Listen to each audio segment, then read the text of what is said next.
So I've been doing a series all month. It's Women's History Month about why you, a woman or young girl, may not be the main character in your own life because of certain mistakes you're making, like you're not able to tell people no, so you're a people pleaser, you're too male centered, you're too focused on your broken heart more so than on your coins. You suffer in silence instead of letting people know the things that they're doing, you know, it's hurting you. Those were just some of the things. But the best gem I have dropped this Women's History Month is the one that came from my great aunt. So if you have not seen that video from yesterday, you need to go back and look for my great aunt's words of wisdom. It definitely hit home with me, and then let me know how you feel about it. Anyway, for today's reason why you may not be the main character in your own life, one of the things I found, especially amongst some of the elder women, not saying that younger women can't do this too, is that feeling of there's nothing new to learn in life. Is that feeling like no one can offer you some good advice. So we talked about in this series what happens when you follow a lot of toxic bad advice. But on the flip side, there are some people that are not open to change. There are some women that are not open to change and growing.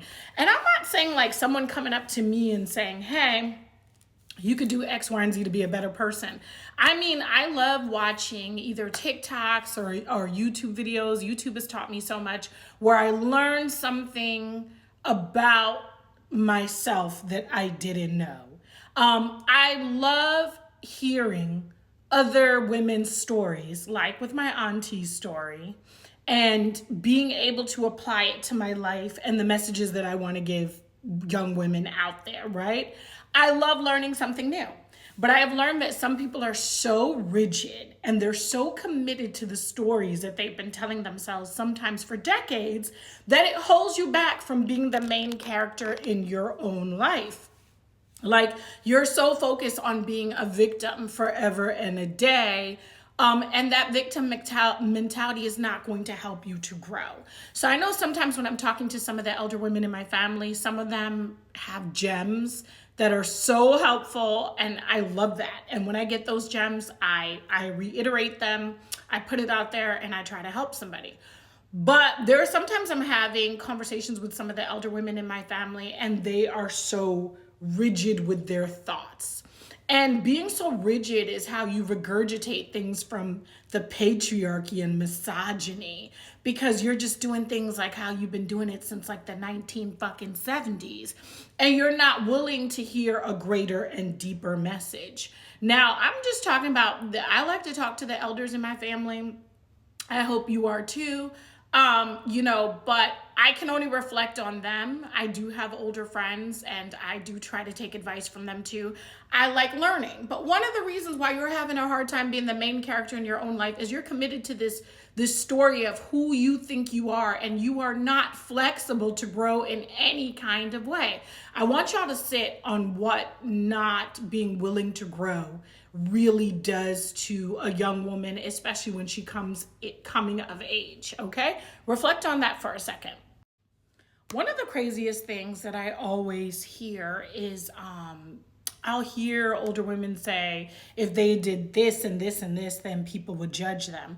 I think a lot of us, aunties and down, are less focused on what other people are thinking and more focused on doing what's good for us. So if we need to start over and have a new career, we're not waiting for other people to cheer us on. If we need to leave a bad relationship, we're not waiting for other people to cheer us on. But sometimes there are people that are so committed to it, like I have to be this way or else people are going to judge me. And there's just no flexibility to grow. There's no self-exploration. There's no nothing.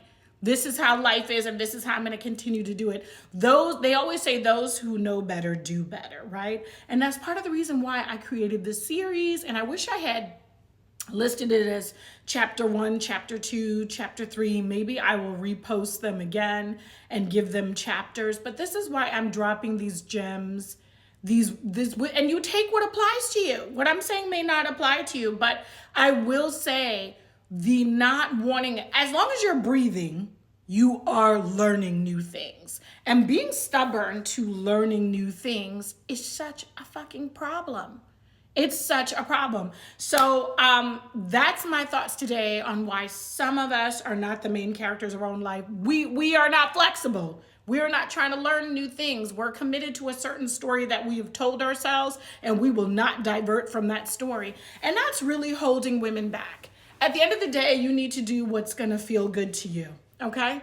You can't be living your life for other people. If there's one thing I've learned from watching the elders in my family, living your life for other people will get you in a place that you are so unhappy. You'll look back on the rest of your life and wonder why you made these decisions when you could have made better decisions. All right, I'm going to try to remember to do a shorter format of this video. Sometimes I forget. Some people don't have the 5 minutes, but that's one of the reasons why you're not the main character in your own life. You will not grow. You're not flexible. You're not open to new knowledge. You're rebutting new knowledge. You're sticking to the same story. And if you're a young woman watching this, please don't do this. You have your whole life ahead of you. And if you're a mature woman like myself and up, today could be the day that you change your story. And you need to do what is good for you. I hope you guys are enjoying the series. Let me know how you feel about this topic for today. And I'll see you guys on the next one.